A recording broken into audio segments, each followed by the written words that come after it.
खुलुमबाय गोजोन फुंबिलिनि गासैबो बडलेण्ड बुब्लिनि अनसायगिरिफोरखौ बरायग्रोबाय। दिनै 6 जुन मंगलबारनि फानजामुथिखौ फरायथिनो लादों आं गेवलां हाज'हारिया। फानजामुथिनि गिबियाव दं मेष राशि गुबुनजों थगायजागोन। खामानि दामानिनि फारसे गावनि लोगोजोंनो थगायजागोन। आंगो लोगोखौबो फोथायनायनि सिगां सानग्रोनाया मोजां। वृष राशि बिसि फिसायनि गेजेराव दावराव दावसि जागोन। फिसा जेंनाखौनो गिदिर खालामगोन। सारिनि गेजेराव सोमोन्दो गावस्रानो हागौ। मिथुन राशि साख्रि बाख्रिनि फारसे मोजां। मावख'फोराव मोजां बिबान मोनगोन। गावनि गोदान बिबानखौ लानानै गोसोआव गोग्गानाय फैगोन।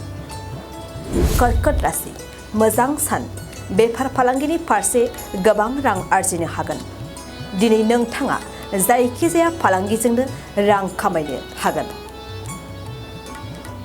सिंह राशि गावनि लोरबांथिखौ दिन्थिगोन। गुबुनजों फेर फाथिनायाव जेननाय लागोन। मोनफ्रोमबो खामानिफोराव आद्रा जागोन।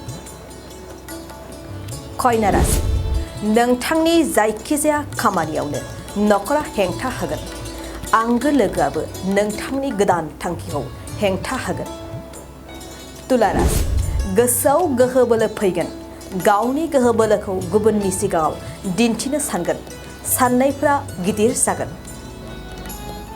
वृश्चिक राशि सांग्रां जा। गारि मटर सालायनायफोराव हरखाब गोग्लैगोन। गुबुन जायगायाव दावबायनायनि फारसे सांग्रां जानाया नोंथांनि साबसिन। धनु राशि नाजानायनि मोजां फिथाइखौ मोनफुंगोन। थांखि जाफुंसारनायाव जोबोद खुसि जागोन। गोसोनि साननाया आरोबाव बांसिन जागोन। मकर राशि गावनि गोरोन्थिखौ मिथिस्लाबनाय नङा। गावनि दायावनो नखरनि बेसादफोरा खहा जागोन।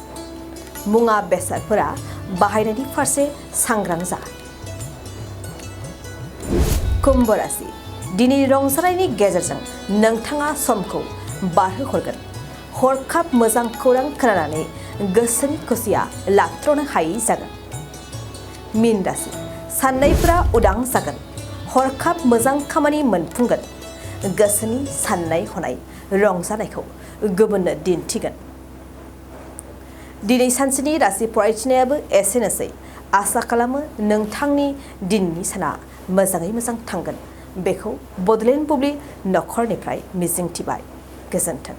थाखो 8, 9 आरो 10 नि फरायसाफोरनि थाखाय मोनसे गोनां फोसावथाय। इम्पल्स आसामआ नोंथांनि थाखाय होदों अनलाइन टिउसन एप्सनि सुबिदा।